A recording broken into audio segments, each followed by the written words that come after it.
जिल्ह्यात वाशिममध्ये जैन मंदिरातील पुजाऱ्याला मारहाण करण्यात आली।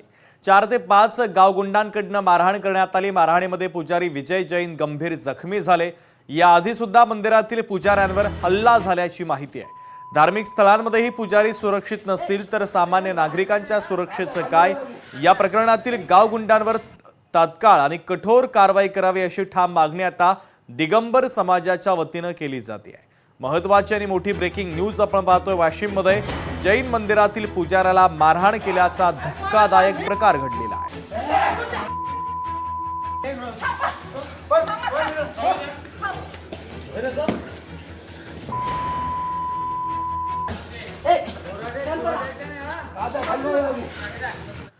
रायगडच्या खोपोलीमध्ये नगरसेविकेच्या पतीची हत्या करण्यात आली। हत्या प्रकरणी राष्ट्रवादीच्या सुधाकर घारे यांच्यावर गुन्हा दाखल करण्यात आलाय।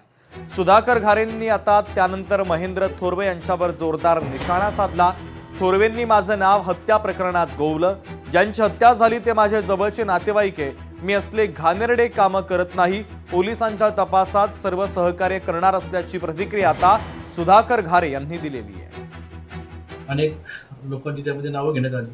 त्यामध्ये दुर्दैवाची गोष्ट अशी आहे की त्यामध्ये कर्जतचे आमदार महेंद्र थोरवेंनी मी कुठेतरी बातमी बघितली का तिथे त्यांनी माझं सुद्धा नाव त्या घटनेला जोडलं गेलं।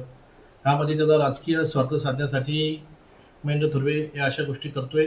मी अगदी मनापासून मी आज एक धार्मिक ठिकाणी आलेलो आहे आणि मी धार्मिक ठिकाणी येऊन मी माझी शपथ घेऊन सांगतोय माझा या घटनेशी कुठल्याही प्रकारचा संबंध नाही आणि जो मयत व्यक्ती आहे त्यांच्यावर आज हत्या झाली आहे तो माझा सख्खा जवळचा नातेवाईक आहे आणि मी पोलीस प्रशासनाला सांगू इच्छितो जेव्हा जेव्हा तुम्हाला तपासासाठी माझी गरज लागेल तेव्हा मी आपल्या इथे हजर राहून आपल्या तपासाला मी स्वतः हजर राहीन आणि मी आपल्या समोर येण्याचं मी काम करीन। रंगशारदा येथे भारतीय जनता पक्षाने शिवसेनेच्या नेत्यांची बैठक पार पडली। मुंबईतील वादाच्या जागेवर तोडगा काढण्यासाठी बैठक झाली।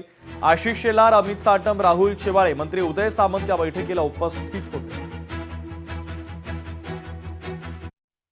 मुंबई महानगरपालिकेच्या निवडणुकीच्या दृष्टिकोनातून महाराष्ट्राचे मुख्यमंत्री सन्माननीय देवेंद्र फडणवीस साहेब आणि उपमुख्यमंत्री एकनाथ शिंदे साहेब यांच्या जॉईंट सभा कुठल्या ठिकाणी करायची आहेत ती ठिकाणं ठरवण्याकरता, प्रचाराचा नारळ फोडण्याची सभा कुठून सुरू करायची आहे ते ठरवण्याकरता आणि शेवटची सभा कुठे करायची आहे ते ठरवण्याकरता आणि इतर जे भारतीय जनता पार्टी आणि शिवसेनेच्या नेत्यांच्या जॉईंट अशा प्रकारच्या ज्या प्रचार सभा होणार आहेत त्या प्रचार सभांचं नियोजन करण्याच्या दृष्टिकोनातून ही बैठक करण्यात आलेली होती आणि ती बैठक आज या ठिकाणी पार पडलेली आहे।